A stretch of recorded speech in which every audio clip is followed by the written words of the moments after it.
This podcast is proud to be part of the TalkSPORT Fan Network. TalkSPORT. Powered by fans.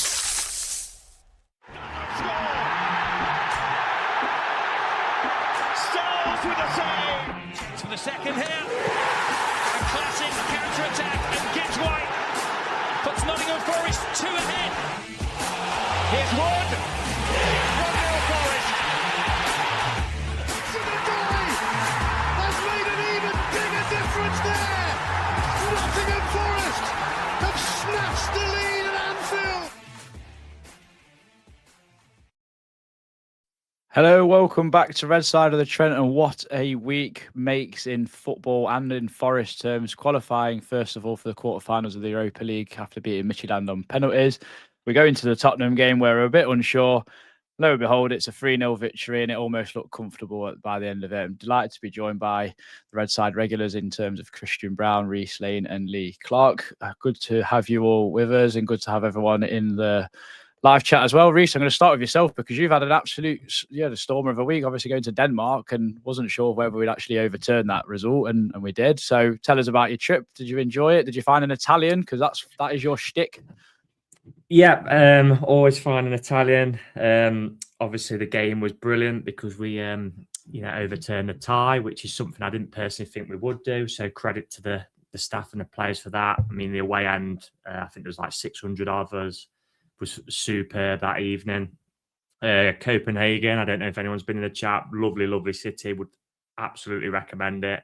Only about an hour and a half flight as well, so not too long. And yeah, found an Italian, which was really nice, amongst other things. And yeah, obviously compound it with the result today. What a week. What a week. They say a week's a long time in football, isn't it? So we've gone from kind of last week against Fulham thinking, what if, to this week where, in the quarterfinals of the Europa League and now 3 points clear of the relegation zone. We've clawed another team beneath us and hopefully we can start to look up again after this bit of a break, which I think we all need a little bit, don't we? Just to relax a bit.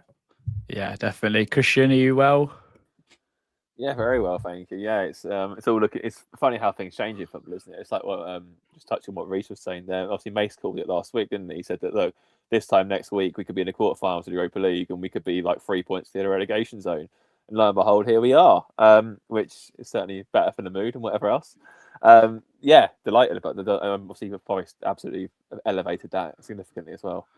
Well, it's funny because I'm almost quite scathing of your I don't know, your mentality sometimes, especially like the last couple of seasons where it's like very doom and gloom, we're going to go down. But this, like the last few weeks, I've been really admiring it because you're like, well, what's the point in like bugger like giving up the Europa League and bugger like losing hope of staying up? And I have to say, you've gave me a lot of motivation and encouragement over the last several weeks that everything's going to be just fine. So thank you for that. It's because of Vito. I think the thing is, like you can see it in the performances. This wasn't like, whereas with Deitch, there might be one shot on target and we might score from it and like scam a win. We all know that's not sustainable. We've all played football at any level. That's not sustainable. You can't do that over a prolonged period of time. You eventually get caught out and found out. But with Vito, I mean, like, it's funny how football works sometimes, isn't it? I mean, we'll come on to the Spurs performance in due course, of course. But, Liverpool we deserve something from. Fulham we deserve more than we got. Brighton, you could argue we maybe should have got a point with that Tyro chance at the end I keep banging on about. Midtjylland first leg, we absolutely should not have lost that game. That was a crime against football in its own right. And then, you look at those things, but you can see what we were building. You can see what was coming. You can see how things were falling into place. It wasn't a case of like luck or anything like that. So it is quite nice to sort of see it come together like it has done today, especially in that second half. Yeah, definitely. Lee Clark, are you well? Yeah, when I can find the mute button. Yeah, all good. I was kind of resigned to heading off to Australia this week and kind of being in the relegation zone, to be fair. But despite what West Ham and Tottenham fans keep telling us, we're still not there. So, just long may people keep writing us off, I guess, after this week. It's taken till nearly April, but we finally got our best week of the season so far, I guess, haven't we? Yeah, I know. I mean, the bar wasn't very high, but yes, definitely, certainly. As the wife and the cat forgiving you for screaming the house down, as I saw? Well, the cat doesn't really like me anyway, to be fair. But yeah, Cluffy will never forgive me. He just doesn't like male people in general. He's always more fussy with the females. No jokes in the comments. No, it's just because cats are crap. That's why. Hey, no cat slander. They absolutely are not. Yeah. Let's not turn it into a Cats v Dogs podcast. There's far too much to talk about. And yeah, the wife's fine. She's just cooked tea, so I'm sure all is forgiven. She's a big fan of Taiwo Awoniyi, actually, and obviously with him scoring the goal, I think all was forgiven pretty quickly. I must say, actually, it was dead funny because watching football with my wife is very amusing. Obviously, I was buzzing that we've just gone 3-0, 3 points in the bag, and the first thing she could think to say was, "What a stupid booking, Taiwo." So yeah, it was a bit of an experience, but who doesn't love Taiwo Awoniyi? You can't help it. He's just such a smiley man. Lewis Morris has put in the call on the way back with Jess and followed it up with what a few days. Marcus has put Tottenham. We always beat Tottenham. Lewis obviously also put this is why we do it though, guys. All the Tuesday night under Fawaz in. I don't know what he's put there, 12k or something, probably to do with attendance and some of the dives we went to in League One. This is why we do it for weeks like this. Vitor, Red and White Army. So yeah, fair enough. Reece, I'll start with yourself. I mean, just thoughts and feelings, obviously, from today's game, because I mean, I think we all maybe predicted the worst. I don't really know, to be honest. I always thought like there was an element of a good chance of beating Spurs today. Personally, I don't know what you felt like. Yeah, I actually felt before the game that all the games around us would actually be a draw this weekend after I watched that awful game of football at Leeds last night, which was just a terrible game of football. It was so boring. I just kind of thought it would be very kind of script that West Ham would draw today and us and Tottenham would play out a draw and kind of everybody's as they were, with another game down the line going into international break. When I did see the teams, I was actually, I thought the team Tottenham put out was quite strong, really, for what they can put out. When you looked at the likes of Van der Ven was back for them, Romero, whatever hothead he wants to be, was back for them. They obviously had Richarlison and Solanke up top. And then I saw our team and I was a bit, there was a few, I guess on paper, that's probably been our main team, hasn't it? But there was a few, I thought Ndoye might have come in for Hudson-Odoi. I actually thought Ty would have come in for Jesus, but with Jesus not playing at all on Thursday, I guess that kind of said it all, really. So I was a little bit apprehensive, but, first off, I thought we, weathered a bit of a corner storm, really. I didn't think, Spurs were like peppering Sells' goal. It was just that they was getting corners, and we know, our set pieces this season we've been struggling from, but I think they had 8 before we had our first one. And we, managed to get through that. And then we got his first real chance of the half and we took it. And then, to be honest, after that, I don't think we ever looked back. I thought once we got our second, kind of reminded me of that away game at Anfield where it just took all the air out of the balloon of the home crowd. And I actually thought after that, we just looked pretty comfortable in it. We had Spurs at arm's length, and obviously always nice to add a third, which is, when it is so tight at the bottom, goal difference is always massive. That, for example, that's 6 we've gained on Spurs today in one game. So, yeah, what a week, mate. The perfect week. I don't think any fan could have wished for anything else, really. Just such a big week for the football club. I mean, you say gained 6 on Spurs, and it was a 6-pointer as well. So it's kind of poetic that we scored 3 goals and got 3 points. 6 goals and 6 points, yeah. Oh, God, and yeah. Them below us, which is also, I'd say, psychologically massive, in my opinion. You're not going to, I mean, I don't know if you're going to tell us this later on in the pod, but what was it? We've scored 20% of our goals against Spurs this season. Yeah. It is absolutely ridiculous. Yeah. Hopefully that stat is not at the end of the season. Why is it 6? I think Hudson-Odoi's got 6 goal contributions and 4 have come against Tottenham. So, yeah, it's what Paul Hawksby usually says on TalkSPORT. Dr. Tottenham will see you now, I think is the one for today. But yeah, credit to us. You can only beat what's in front of you. And once we took all the air out their balloon, it was obviously a massive build-up from their fans. They just had no answer, did they? Really? Absolutely not. They look purely miserable, mate. You could see him sat on the bench. He just looked really, really miserable team. Yeah. Definitely.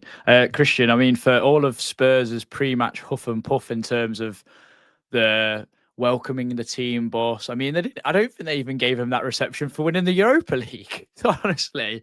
And I think they were saying it's their biggest game for 20 years. It was in the Champions League 7 years ago in the final. Let's not forget that. So I thought for all that and what they served up with me was hilarious. But let's talk about the I mean, they had a barrage, but as Reece said, I think the closest they come to was an Igor Jesus hitting the post for them. But I mean, it's nice to see that Nico Williams is on the set pieces. And I mean, the 2 corners he swung in, I generally thought, I saw the stat come up 8-1, and I was like, we'll probably score from this one. And then, and lo and behold, we scored from the second one because it was just good delivery. And Igor Jesus had a free header. No, definitely. I mean, touching on to what you said before about the whole build-up thing, I think I saw an Everton fan say that the only reason why it didn't work because they weren't hoisting a dog up in the air like they were for that running they had back then. But no, I mean, as I said to you in our chat, those 2 deliveries from Williams are better than anything we've seen from Anderson all season from their balls. Again, we've said this time and time again, haven't we? We've got a £100 million midfielder whose strongest asset isn't taking set pieces. And when you see things like that, it's like, why weren't you taking set pieces earlier? But no, great. I mean, the first one again caused them all sorts of problems. I mean, I actually thought that we dealt with their corners really well and throw-ins as well from Danzo. That's typically been an area we'd struggle in. It's typically been somewhere we'd sort of be weak at or crumble in or whatever else. And I mean, you have to look early this season. I know it feels like a million years ago now, but I think in the Midtjylland game in Europa League, on the Rand, for example, where we just tossed off all set piece training whatsoever, and it clearly showed. Same with the Chelsea game when we lost 3-0 in as well in his last game, where again just didn't bother with set pieces. Look how fragile we looked then. And we had strikers coming back and winning headers and that sort of thing, and we looked quite resolute, I thought. But no, going back to the goal, I mean, you're right, it's sod's law, isn't it? First one that comes in and we force a decent save out of Vicario from it. Second one comes in and Jesus just peeled away from Spence, just planted it in the bottom corner. It's great. I must say, special mention to those fans as well, because the limbs in that away end when that goal went in were off a scale. It looked unreal on TV. So yeah, very jealous of those who were there for that. But no, tremendous. I mean, I was watching it with Dad. He was like, "When was the last time we scored from a corner in the league?" I was like, "I can't even tell you." I remember obviously the Fenerbahce game where we scored. Jesus again, funny enough, scored at the back post and that, but I couldn't tell you if the league or the last time we scored from a corner was. So definitely a collector's item. And it was just weird because we went from a state where, Forest started the game quite well, I thought, first 10, 15 minutes or so. We moved the ball around quite neatly. We sort of took all the sort of euphoria and sting out of the crowd. We managed that really well, I thought. And then Spurs just massively grew into the game. And, you're looking at the clock with like 35 played and you're thinking, Jesus, we need half time here. Like, we need to get a regroup and sort of just keep it level at half time. And then in typical football fashion, about what I was saying about not necessarily getting what you deserve in football, that works both ways, and we end up going 1-0 up. So yeah, that was a massive moment. You can sort of feel then it was like, the sort of mood around the ground was like, yeah, okay, we actually are in a real danger here now, and it just didn't seem to know how to deal with that Spurs, and they had no sort of preconception of how to deal with that.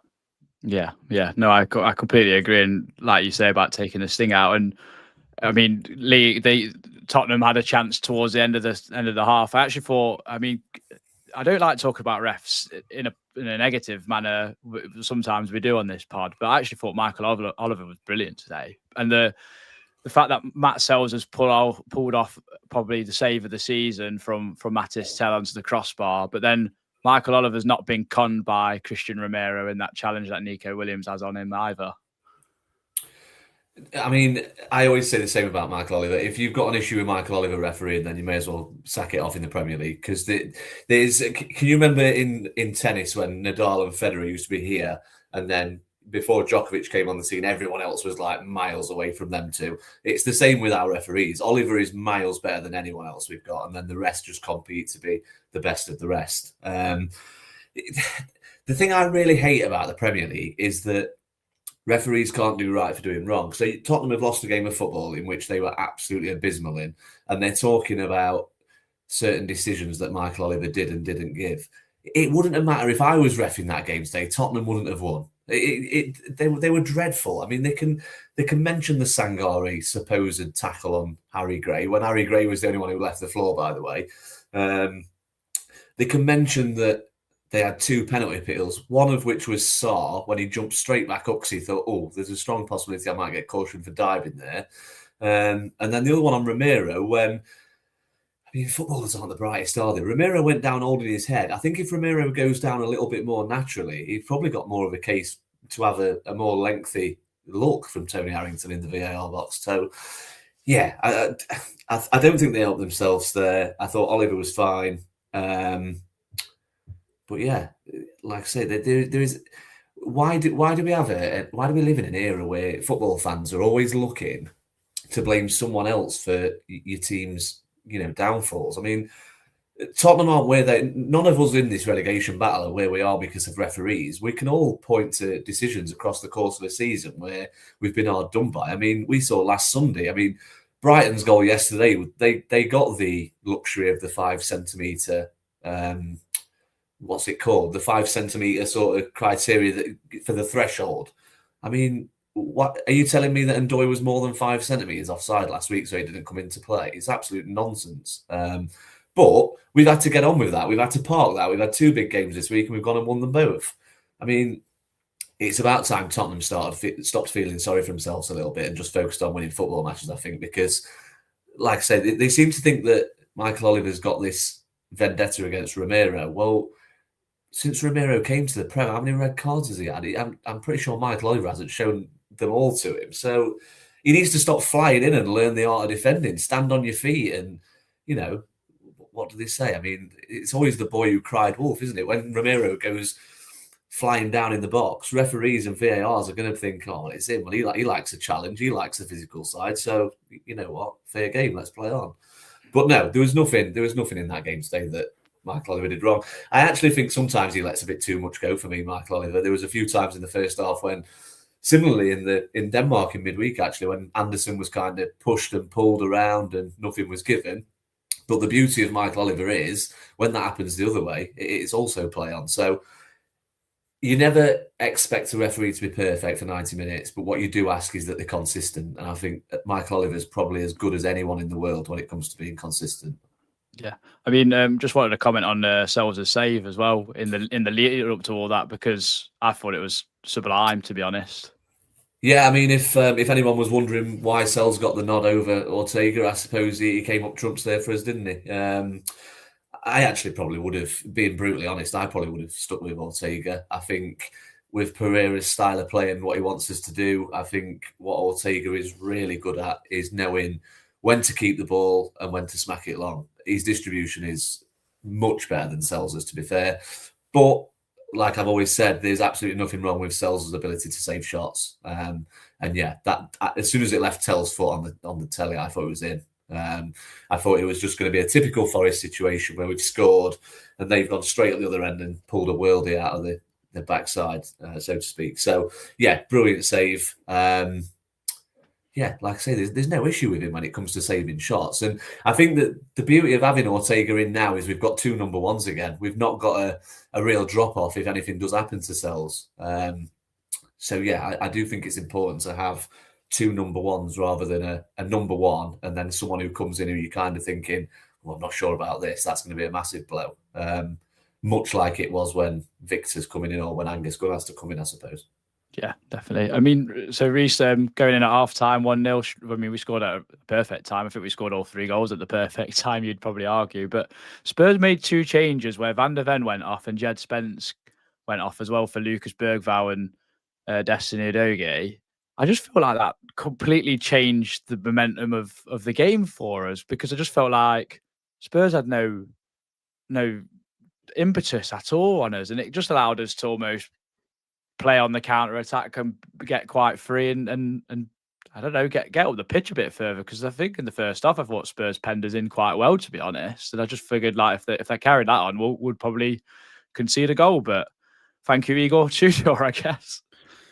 Yeah, well, thank you to Liverpool last week for being so bad that Tottenham got a result against them, because I think he would have been out of a job, and then we would have had to deal with a new manager back today. Whether that would have made a difference or not, who knows? But yeah, I don't know if it was a fitness thing with Van der Ven, because I actually thought first half it was causing us real problems down that side.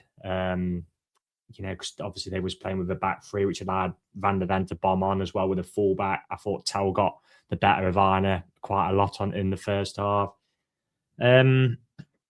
But yeah, just like I said in the first comment, it just felt like once we got that second goal, they were just all the air went out the balloon for them. I never ever felt in danger at all. Like I said, it just reminded me of the game at Anfield, and I was never really worried. I just thought as long as we don't make a silly, stupid mistake, I just thought after that second we'd win the game. And yeah, it was. I mean, great play from Hudson-Odoi, who again I thought struggled a bit first half. Again, that might be down to fitness because he's kind of been a bit in and out, with injury. And he puts it on a plate for Gibbs White, and he had to. I mean, after the summer, he just had to have a say, did he? I mean, I'm not sure what Vicario's doing. It's terrible goalkeeping. They've obviously got the same issues of what Chelsea have got at the minute, and Tottenham, where they just can't seem to find a goalkeeper who can keep the ball out of the net without making a howler. I mean, he should have saved that, but just poetic that Gibbs White has a say, doesn't it, after the saga in the summer. So, I mean, it's gone quite under the radar. I think that's 9 goals for him now.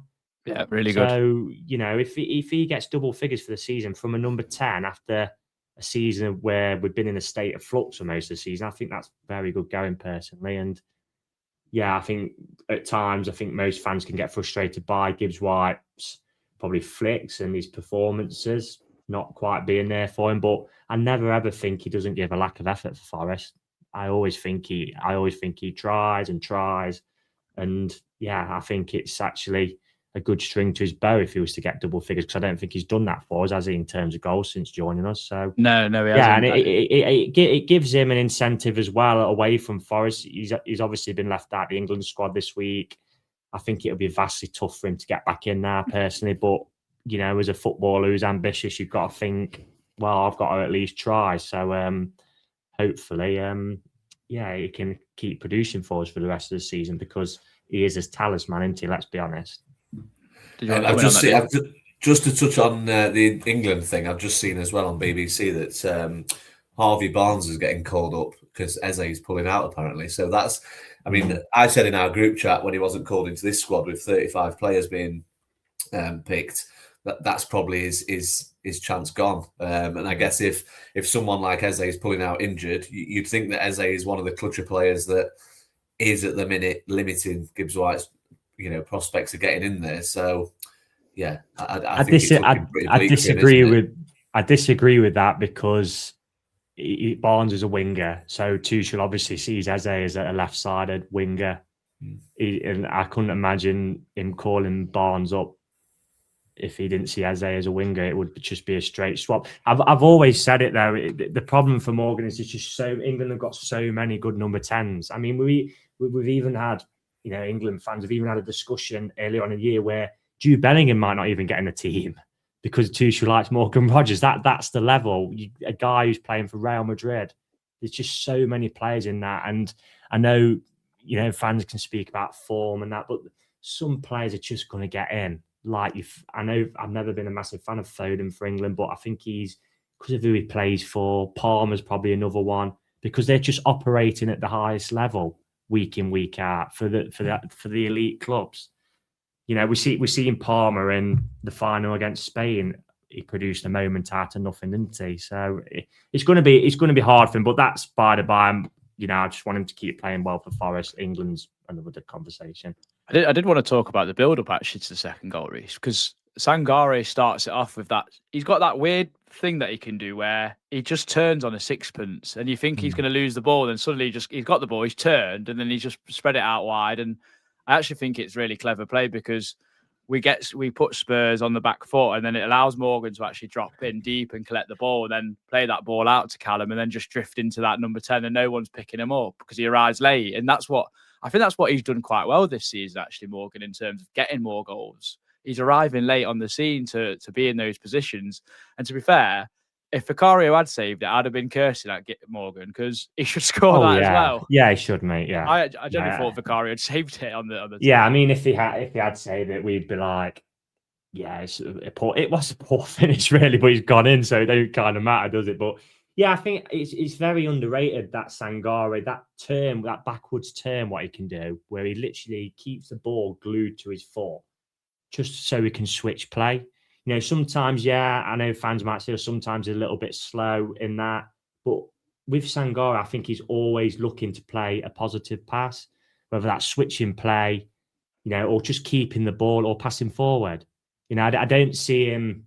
I never really see Sangare like really erratic with his passes or rushing his passes. I'm always like, he's always looking about to try and pick a lock or switch the play or just keep the ball. So it's just good. I think it said on Sky today that he's had on the highlights that he'd had 10 games in a row since AFCON for us. And, Yeah, you know, that's what we kind of always wanted since we've signed him, is that he'd get some consistent game time. I know there's still fans out there who aren't convinced, but I really like Sangare. I always have done. I'm just glad he's getting, you know, a really good run in the team. And I'm not sure. I think if he has 7 out of 10 games, I don't think it would convince some fans, but that's football. So, you know, I thought him and Anderson again were up for it from the get-go today. You got these type of games, you've got to get stuck in. I know it's old school, but Tottenham are obviously going to have the tails up at the start because of, you know, the big, you know, Fugazi and that they had before the game and whatever you want to call it. Yeah, so I think them two have formed a good partnership, haven't they? And it's it's good to see. I think what told that it was going to be a good game from the start was the tackle Anderson put on Archie Gray in centre midfield, where it got us away a little bit. And then the one where Archie Gray, funny enough, went in with Sangare for a right good 50-50. I mean, I've seen some Spurs fans say, oh, Romero got sent off for a similar chance. I'm thinking they've both gone for the ball. They've both kicked the ball. Towed the ball away. But they both just kicked the ball, and it was just one of them that where you both go full blooded. That's what you want to see in the Premier League. Do you know what I mean? The game has gone. Unfortunately, a lot of these who are behind football Twitter accounts have just never kicked the ball in their life. I mean, Christian, was Ibrahim Sangare a bit lucky to still be on the pitch by the end of the game, because there was a slight trip on Xavi Simons, and I mean, Xavi Simons should probably get booked for asking Michael Oliver whether he's going to produce a second yellow card for Sangare. If it's the same one I'm thinking about, no, that's not second yellow for me. If anything, he sort of lets Simons go. It's Williams who sort of takes him, or he looks like Williams who clips him anyway, or comes across. I must admit, at that point, I was sort of thinking, right, okay, we need to get another midfielder on, either for Sangare or alongside him to do what he can't do and then make a foul if he has to, sort of thing. So obviously, he's walking the tightrope. No, not for me. And obviously, there might be the odd Spurs fan that tunes in and rants and raves that we've said Michael Oliver's had a decent game and that shouldn't be a red card or whatever else. But to be honest, I thought they were quite pathetic at times, especially in the first half. Like, Lee was far too generous with them. They were embarrassing. It was like City, the last sort of 10, 15 minutes when we played City, and they realised, there's something on the line, and they just constantly trying to con the ref. I mean, Lee was it Tell that went down and then just got straight back up again? Or was it Sarr? Sorry, perhaps Sarr, yeah. Yeah, I mean, if you're doing that, like, let's be honest, we all know that you haven't been clipped if you're coming straight back up like that. We all know. So, it was just embarrassing from them. And it shows the desperation, the levels they're in. Again, this isn't something that it sounds a bit like Bane from Batman here. Is in like, oh, you sort of adopted a darkness. We were born in it. It's a little bit like, I mean, this isn't new to us. This kind of thing, like, a relegation battle. This is our third one in 4 years now, and or 5 years when we count promotion season. And even that started off a relegation battle, the promotion season. So, this isn't new to us. The thought of, you might go have a whole month and win one game or something like that rather than winning every week. We know what it's like. But we've got players there that have been through those situations, have come through the other side. Some of the ones from the first season, obviously, you've got Williams, Yates, Gibbs White, etc. Some of the ones from the second season, you got obviously Aina, Murillo, and a few others, Hudson-Odoi, etc. These players, they know what it takes to go over the line in these scenarios. They've proved it. They've done it twice. Or once, some instances, some players twice, etc. Sells again that season, where we desperately needed him in January. He came up and played a massive part to keep us up compared to the two keepers before him. So, whereas I look at this first team and they don't seem, apart from Richarlison, they haven't really got anyone who's had that experience. And to be fair to them, they wouldn't really sign players of that experience knowingly. I suppose you could maybe argue Solanke, I suppose, possibly Maddison, obviously he's injured. And I think that Simmons sort of crying to the ref about Sangare sort of summed up that actually, you don't understand what you're in. Just get the ball and try and get a goal back. You're not going to get a yellow card for that. There's nothing there. So yeah, I mean, it was just desperation on their part, I thought. Did you come in, Lee? Yeah, I was just going to say, I don't want to be too geeky. While Christian was talking there, I've just seen back the Sangare situation. To be honest, I don't think it's a foul either way. I think that there's an argument that they both get the ball, but I think in that area of the pitch, there's two players down injured who clearly need treatment. The referee's going to give something. Which way is he going to give it? He's going to give it defensive. He's not going to give it Tottenham and let them swing a ball in and potentially score, because that's just going to cause chaos.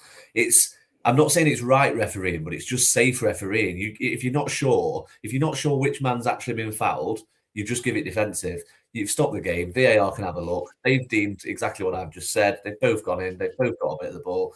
You just play on.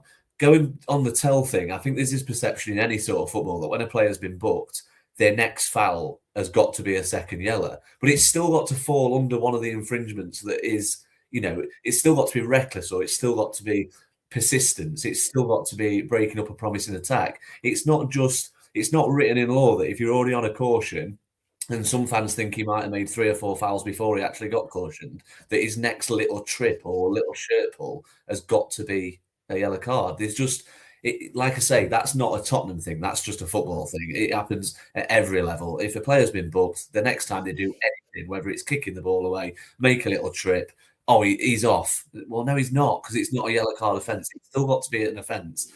Like I say, I go back to what I said with my first answer. Tottenham are just clutching at straws. Just focus on your own team's performance. They were embarrassing. They were a disgrace. And as things stand, they're going down. I mean, just to stick with yourself, Lee, I mean, let's talk about the third goal, because cult hero, fan favourite, Taiwo Awoniyi shinned one in beautifully. I generally thought he caught it quite sweetly, but off the shin, as I've seen on the replay, but it doesn't matter because it got in the goal. But we've got to talk about that cross from Nico Williams, because I don't know if he's been watching compilations of Beckham of late, but bloody hell, today he was like on another level.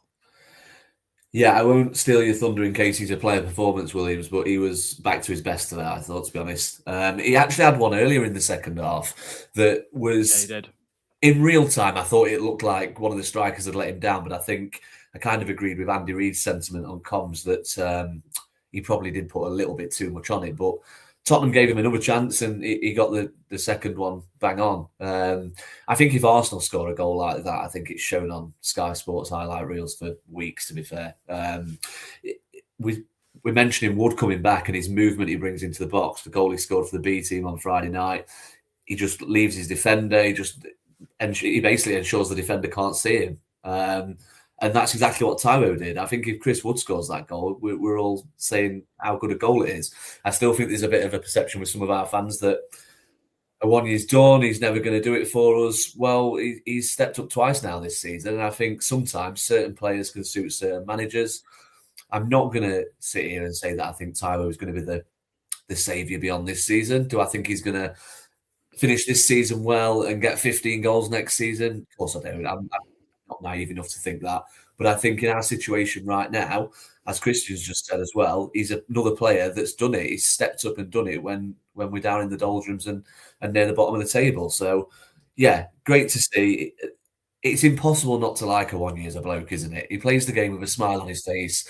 He always gives his all. And right now, he looks really sharp. He looks match fit. He looks up for it, and all we can ask is that when he does get off the bench, because I don't sense he'll be a starter. When he comes on, he puts a shift in, and thankfully today he got another goal for himself. So that's all you can ask. I said it a lot about Toffolo last season, because Toffolo was either not in the squad or starting, wasn't he, towards the end of the season? And one thing you always said about him is like he had limitations when it came to footballing ability. But he always put a shift in. He always valued that badge on his chest. And I think as a fan, that's something that you can definitely buy into with Awoniyi. Yeah, well, that Toffolo clearance off the line last season at Tottenham was always pretty good as well. A good little memory. But I mean, I think Christian put in the chat actually, Taiwo Awoniyi is now in our top 5 Premier League scorers, isn't he? I think so. Yeah, pretty good. I think. I'm not sure how many he's on. I don't know if one of you can. 19. Is it 19? That's pretty good, actually. It's not too bad to say. Overtouched Stuart Pearce, I think. I think Pearce got 18. It said, which I is think. mad. I mean, for Awuni to get 19, I know. I'm saying, oh, that's pretty good for a striker. But he was second string last season. Had that horrible injury towards the end and everything. So, I think he's done as well. He's served as well. I think Wood's number 1, and is it Brian Roy still number 2? I think Gibbs White 3, Colin Moore 4. Gibbs White's overtaken him now. I think overtaken him. Yeah, second now over Brian Roy. Yeah. Okay, Roy, Colin Moore, and then obviously Taiwo. Yeah, good one. Right. Well, I mean, there was 200 people in here. There's like 198. So if you can drop us a like and a subscribe, it does go a long way, and it does help the channel grow. And everything is free. I'm going to talk to you about our sponsors. We've got Trent Side Threads. So if you do go on trentsidethreads.co.uk, you can get all your Forest apparel there. Use RSOT, that is RSOTT, for 10% off for any amazing t-shirts from trentsidethreads.co.uk. And then our friends at Vesta Blinds, so vestablinds.com. They will produce you stylish, high-quality, made-to-measure blinds and shutters at a great price. Give your home the perfect finishing touch with stunning, expertly fitted window coverings from Vesta Blinds. So please do check them out. Thank you very much for sponsoring the pod. I am going to give a little shout-out to Matt and Alex, who gave us some immediate reaction from the ground today. So that we appreciate that. Lewis, who sent in a video of Vitor Pereira's fist pumps as well. So we appreciate that. That's gone on our TikTok and all our other social media. So do check those videos out. There's some good stuff there. But we will get into some of your slept on it thoughts. Red side of the Trent. Slept on it thoughts.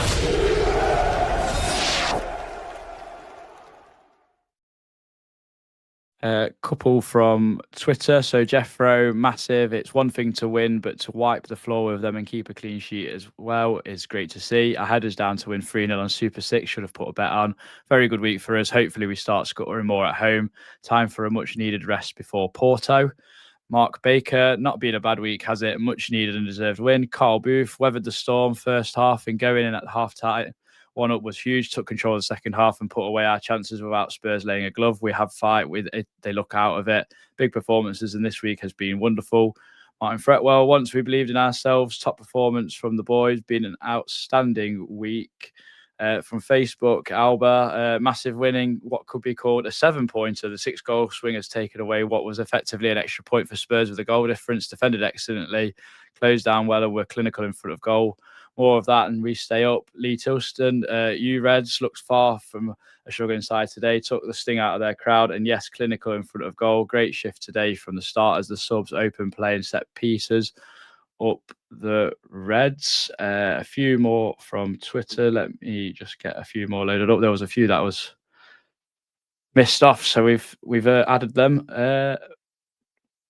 Johnny Ancliffe, outstanding today to a man. Nico, man of the match for me. Probably his best performance in a Forest shirt, and there's been a few delighted for Vitor. He needed that as much as us. Strikers getting goals. Woody back for the run-in. This season could well be special, Capanosity, like Igor Jesus, I'm very happy. Almost 20% of our league goals this season have been scored against Spurs. Nice. Between Thursday and today, Forest have neutralised the Billing and Solanke jinxes. Roll on Porto. Yeah, well, I forgot to mention, it was nice to beat a team in black and red stripes, wasn't it? Actually, with Midtjylland playing in the same colours as Bournemouth. We're going to get on to some player performances. Reece, I'm going to start with yourself. I'm going to give you who I thought this player was man of the match. You might disagree and might say someone else, but I thought Nikola, I can't even get my words out. Nikola Malenovic was outstanding today. Yeah, you could definitely. There was a few candidates for man of the match, but I agree with you, mate. He was my man of the match as well. Headed everything, kicked everything, just vintage Malenovic from last season, wasn't it? It was a performance why he got in the team of the year last season, or team of the season. Like pretty much everybody. He's not been at that level this season, unfortunately, but yeah, he was back to his best today. And yeah, there's something I noticed from the set pieces, and this is why I kind of gave him player of the year last season. Just his organisation if you watch the set pieces, always on his toes in the centre. That's where he needs to be, right in the centre of that 6-yard box, so he can dictate and he can probably pull other players into position as well. So yeah, great to see him back to his best today. And, I think that's probably why I wasn't too fussed about Sells being in goal, because it's something I mentioned on the pod quite a while back, keeping that back five together. As much as Arnold struggled a bit first half today, they just kind of know each other, don't they? They know what they're doing. And to be fair, Ortega's come in and done really well. But they just kind of know each other, and Malenovic is a massive part of that. He's I know he's not got the captain's armband, but he's a leader back there, isn't he? And yeah, hopefully he can keep it up, because we're going to need plenty more of these performances for the rest of the season, because it's far from over in both competitions. Yeah, I mean, I think what swung it for me was Pedro Porro put an absolute unbelievable cross in, and I don't know who he stepped across, but he just got there, headed it out, and he went, "Yep, he's back, vintage Malenovic." Yeah, I know exactly one you mean. I couldn't tell you he got ahead of, but I know exactly one. Yeah, brilliant reading of the game, Matt. Just positionally to make sure you stop the cross. So yeah, man of the match for me today, personally. Yeah, Christian, I'm going to give you Morgan Gibbs White. Obviously, scripts in football aren't written, but they often are, because we've watched enough football to know, especially like with the corner situation, and then obviously everything that happened in the summer, and you go, well, Gibbs White's probably bound to score. It's like if Scorsese had wrote this or something. But so yeah, I mean, he's been brilliant the last several weeks, probably all season. To be fair, I think Gibbs White's been pretty good. Oh, it was very nice of Tottenham to let us have Gibbs White on loan for this game, or for him to score an own goal for Spurs, depending on where you look at it. But that was very, very kind of them. No, he was tremendous today, mate. Again, and you're right, he has been very good for the last few weeks, especially since Vitor's come in. Again, I know obviously he started very well in the Dutch, but he seemed like he's taking it really personally that Forest are sort of where they are. He's like, right, I will get us out of this mess. Like, even if it's the last thing I do at this football club and leaving to somewhere else, I'll at least leave him in the Premier League. So, full credit to him. I mean, he's given it everything he's got. The finish could have been better, but the ball still found the back of the net. Who cares? But he was very good. He was very, very good. Again, just getting stuck in, trying to make things happen. Yeah. He can't be understated how important he is to this football team. He really can't. And he is our talisman. I know some people have issue with him. Sometimes his fixing tricks don't come off. Sometimes he does things in silly areas, and we sort of, sometimes for the benefit, get punished for that. But I would still much rather have him in our team than not. He's a tremendous footballer. He's incredibly unfortunate, in my opinion, not to be in that England setup. I think, Foden especially is, on the other hand, extremely fortunate to be in that setup. I know, obviously, you could argue again that Foden hasn't had a fair crack. You can say that he's played left wing, right wing, 10, 8, hasn't had a settled role in the team, fine. But he's not even playing for City. Reece mentioned about how these players are playing at a bigger stage. He's not even playing for City at the minute. He got sympathy minutes today in the League Cup final. He's not a first team starter at Man City. So, but that's a different conversation. As for performance today, again, great. Danny mentioned a few weeks ago, didn't it, that if Forest start to stay up, it will need someone to go on a run of scoring, say, 6 goals. Well, Gibbs White's already got 3 now since he said that. So, there's one at City, the one today, and the one at Brighton, and that's helped yield us 4 points, those at return. So, he's certainly doing his bit. Again, I resent the allegations that he doesn't care, whatever else that all came from the summer. It's very clear he does care, and care immensely as well. Just a brilliant footballer, great performance today. I found it odd that Forest didn't include Malenovic on the man of the match picks for their thing on Twitter, because I think I would have picked him, but I did pick Gibbs White instead, because again, superb performance for a superb player. What was it? 4 selections? Yeah, it was Gibbs White, Williams. Let me have a little look for you while you sort of. Sells, I'm guessing. Yeah, Sells, Anderson, Williams, and Gibbs White. Sells did pull off some very good saves. Yeah, I have to admit, he kept that clean sheet for us, really. Yes, yeah, especially the one from Tell. That one onto the bar. Them 4, weirdly, if I was to put Malenovic in, it probably would be ahead of Gibbs White. Yeah, so I just thought the other 3 played really well. But like I said, you could add so many, couldn't you, for man of the match? I did like the away section singing that he stayed because Tottenham are, an expletive, and how the camera just caught him smiling and kind of nodding. That was some good housery, I have to admit. Lee, I'm going to give you Nico Williams. So you didn't steal anyone's thunder from earlier, because you can have him. Yeah, very good. Like I say, back to his best for me. And that's not I don't want that to sound too critical of him because he's been asked to play a lot of football, hasn't he, on the basis that we didn't really get the left-back recruitment spot on, and he's been kind of tasked with playing every single minute of every single game. Another one who I think, again, it's been a stick to beat a lot of players. I've called it a lazy narrative, and I maintain it is that some of these players don't care. Nico Williams is one of those that you can never throw that criticism at because he always gives his all. It's just that, like I say, certainly in the last month, he's just looked complete and utterly spent on a fitness level. So, yeah, great to see him back to his best. They didn't really know what to do with him because if he held the ball, he had the overlap with Hudson-Odoi, and if they stood off him, we saw what he did with the goal for Taiwo. So, yeah, I thought he caused Tottenham all sorts of problems. I think he was actually the player who scored, kept the man of the match too, to be honest, in the Forest bunch. But their stats are a little bit flawed because obviously he got 2 assists, didn't he? So that will automatically bump up his rating, I guess. But yeah, long may his form continue because much like Gibbs White, he's also integral. I think the drop-off when he does come out of the team, obviously I don't want that to sound harsh on Luca Netz because we've not really seen much of him yet. But you can't imagine him having that level of impact that we've seen from Williams over the last 18 months if he does have to come in, should he get injured, suspended, that sort of stuff. So, yeah, he's another player that's going to be... I like to think that certainly after the Midtjylland game in midweek, that if we get injuries in other areas of the pitch, I think some of the players on the fringes have now shown that they can come in and do a job if they need to. Left back's still an area where I'm a bit uncertain on that because we've just seen so little of Luca Netz.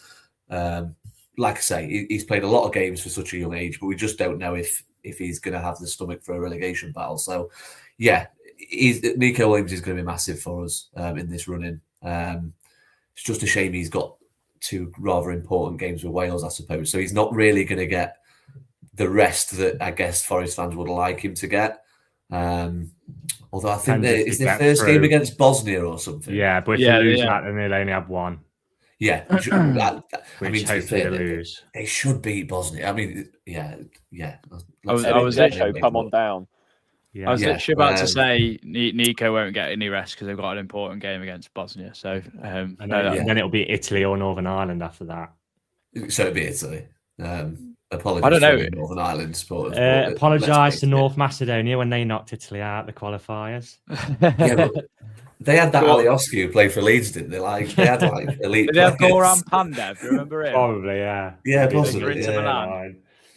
Yes, but no, like I say, he was very good today.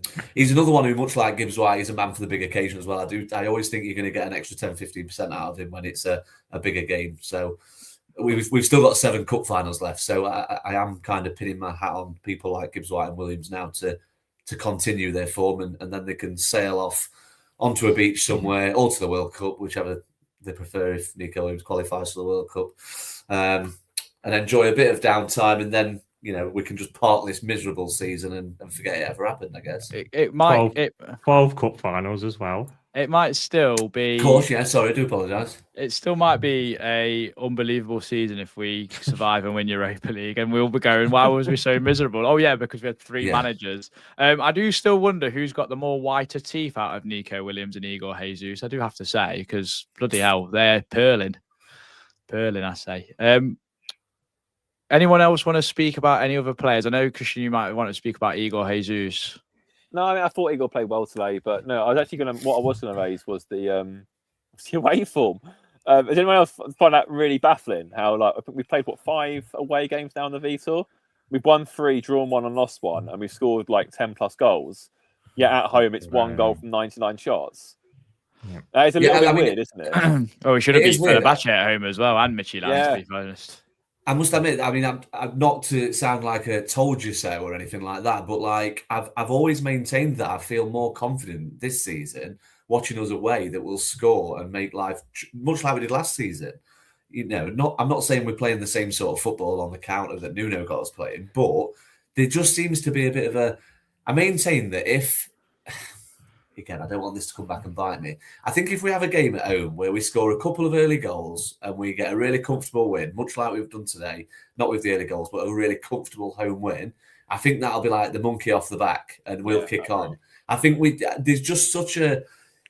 again, I'm not critiquing fans here, but like we're all frustrated, aren't we, at home because we can't put the ball in the net. And as the longer games go on and we've not scored, that fans get more frustrated and agitated, and it relates to the players. Where I think away, we've seen in the second half today, we're going away from our supporters and we've scored 2 goals.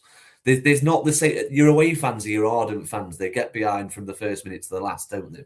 And I just think there's just a bit of a confidence crisis at home.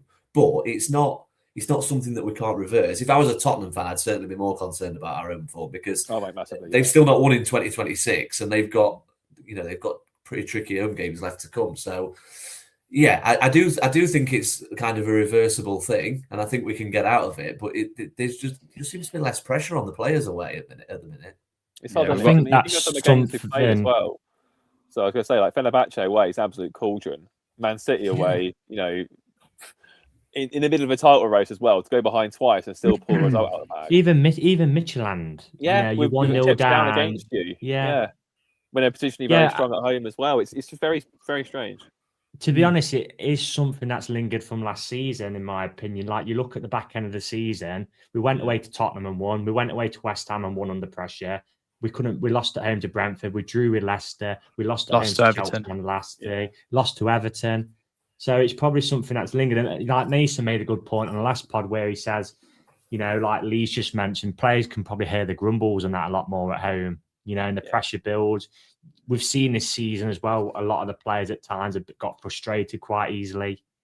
So, yeah, because I think as well, like there's I've noticed certainly for the last 3 or 4 home games that no one really. You look at what Gibbs White did against, and this isn't me throwing Gibbs White under the bus. It's everyone.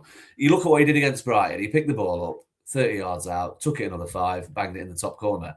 We're not trying that sort of thing at home because it's like collectively the players don't want to be the one that's sticking it over the bar. And I know that's not right. These elite players, people like Gibbs White in our team, they should have the confidence to do that. But at home, it's like we're almost trying to walk it in because no one wants the responsibility of having that long-range effort or that.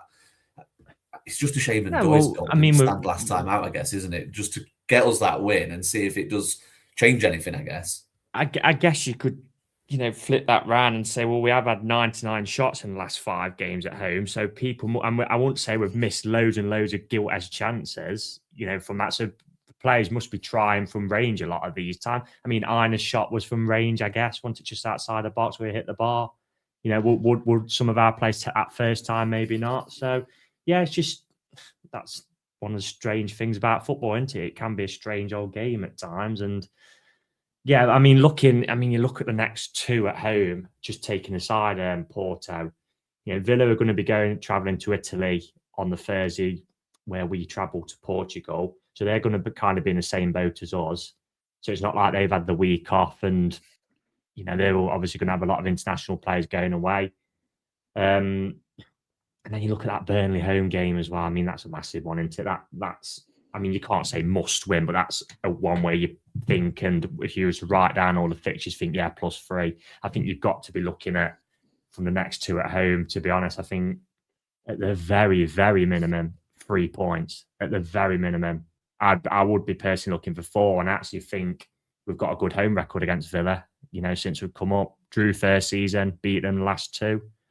So, it's not been a happy hunting ground for them recently. So, yeah, we put ourselves in a good position again.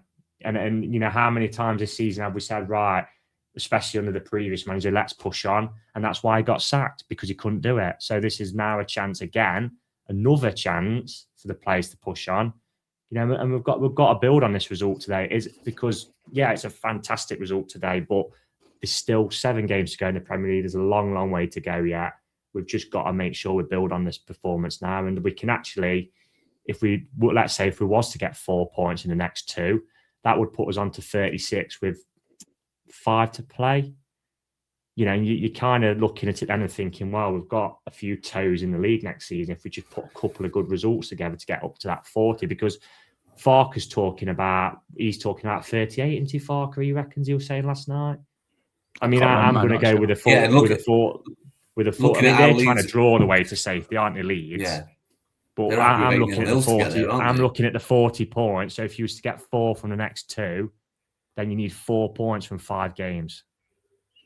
And you're putting yourselves in a great position then. So it's another chance for Forest to put us in a great position. And the positive as well is we love playing away from home. So FC Porto, who are playing Braga tonight, very soon at Porto. They've got a couple of games before us. They actually play, I think they play before us as well, the weekend before us, because it's obviously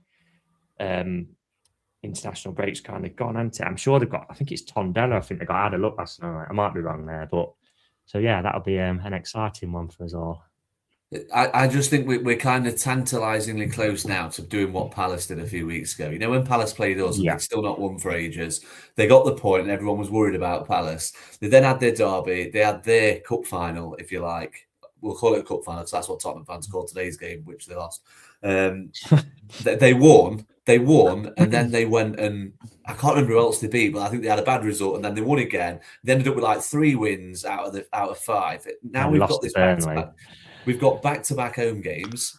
Like Reece has just said, it's just a massive chance now again to kick on, and it's just a shame, I think, that they're not the other way around. And that's no slight on Burnley, but now that Villa are they've got a bit of breathing space from Liverpool and Chelsea again because they win today, haven't they? It's just a shame that it's not Burnley first and then Villa. But we should go into it in a fair amount. Yeah, so Porto plan the 4th against Porto game.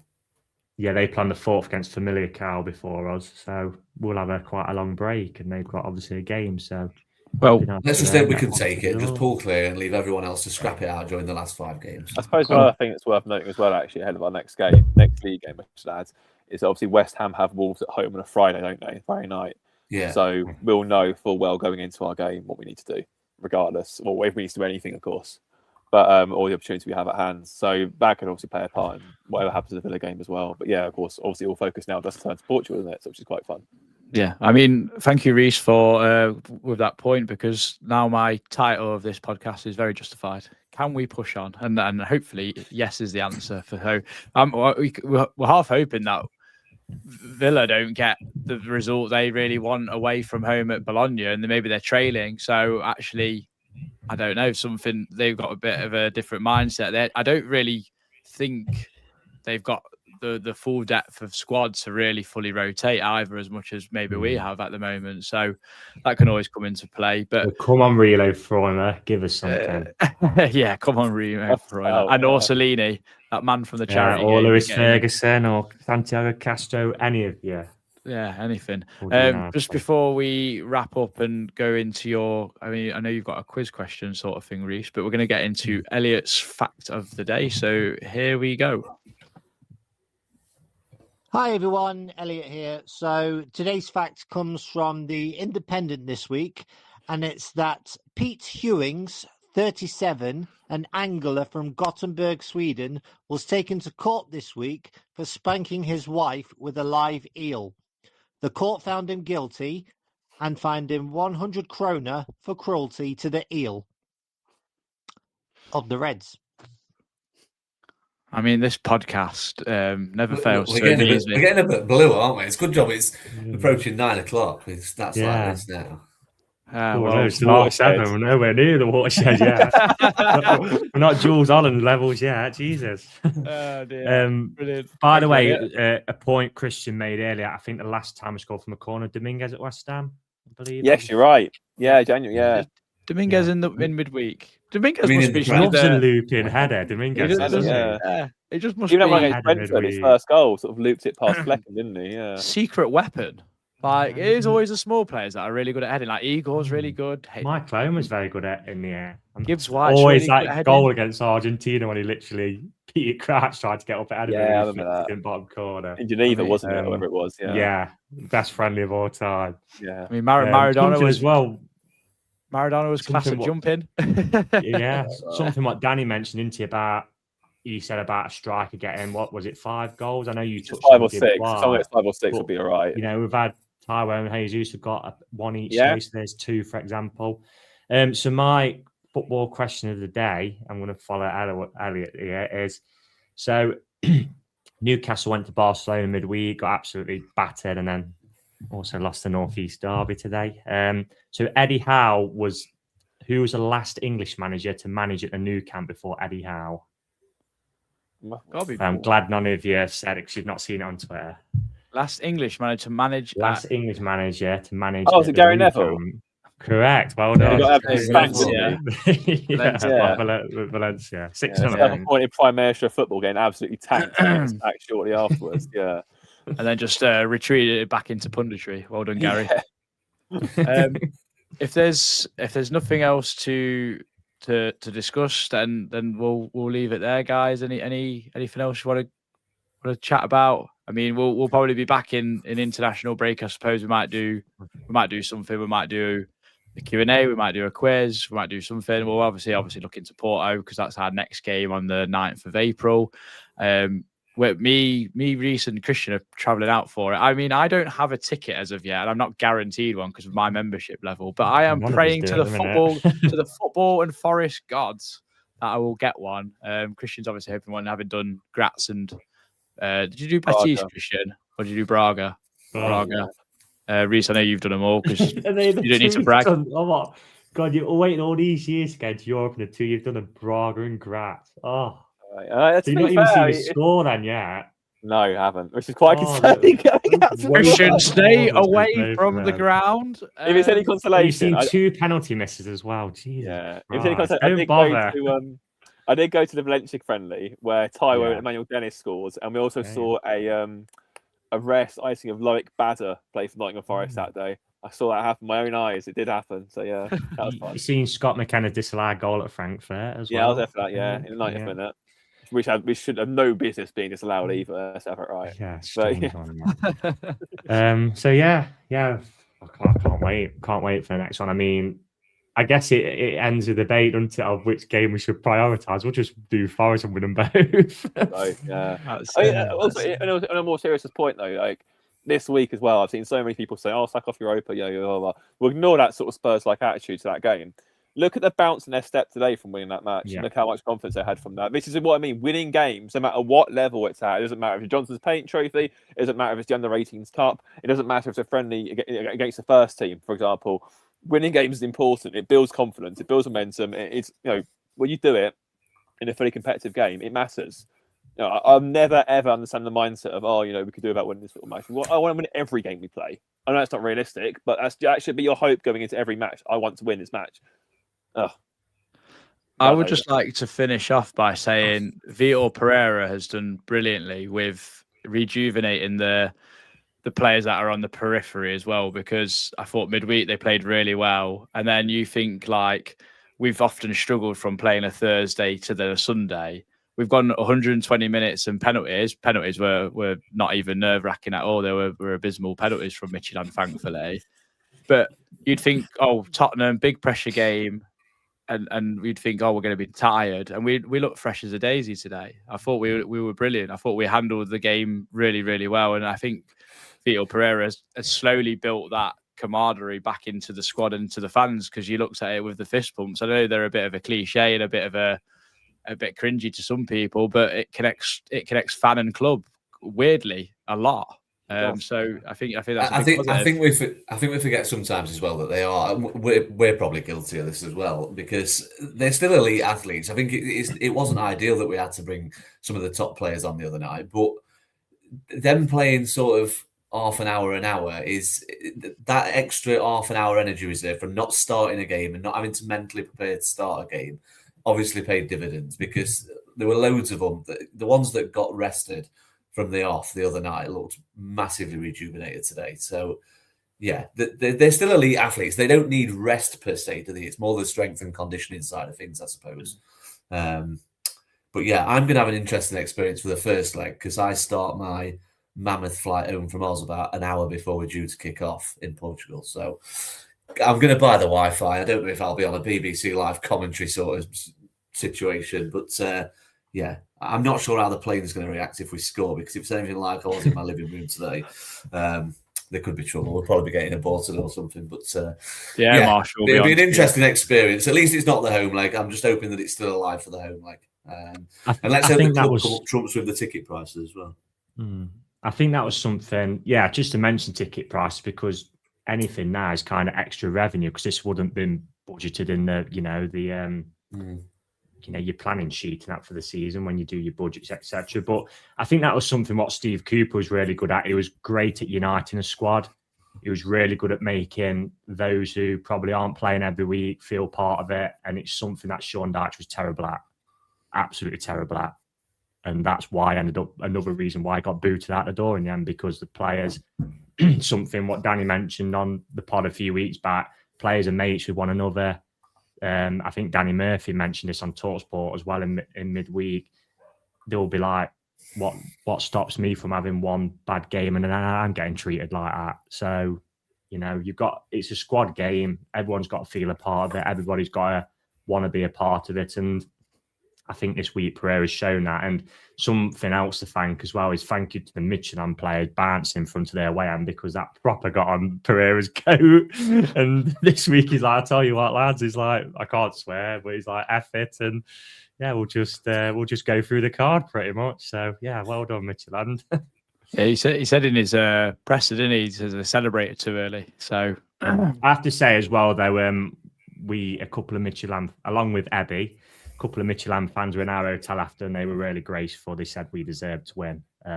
Actually, I know their manager got a bit of stick for his antics during the game, but I think he even said similar, didn't he, after the game? He did. Very gracious. Yeah. He said teams in Denmark could never dream of signing Lorenzo Luca. I mean, I'm not sure about that, but well, just an interesting guy. Of all the players to pick out, he picked him, which was interesting. Yeah, but I mean, going just final thing on the Europa, for those who've travelled this season, it's just been such a brilliant experience. Just, you're probably going to places what you not think about going to. And, I've never been to Denmark before. Another great place to visit. And I'd recommend, if anybody who's thinking about, I know the flights have gone up ridiculously now for Porto, but anybody who's thinking about it, or even thinking about like trips away from Forest, obviously the San Siro's won't be long left. I think the Mestalla, it's there last season, Valencia last season.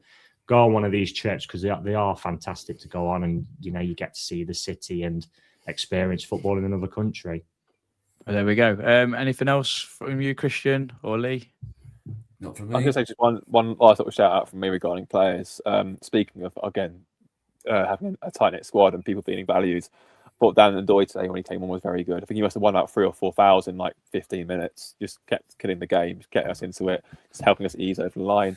And again, that sort of buy-in just wasn't there before in the previous manager. Whether some of his, minions on other podcasts want to admit it or not, it just wasn't there.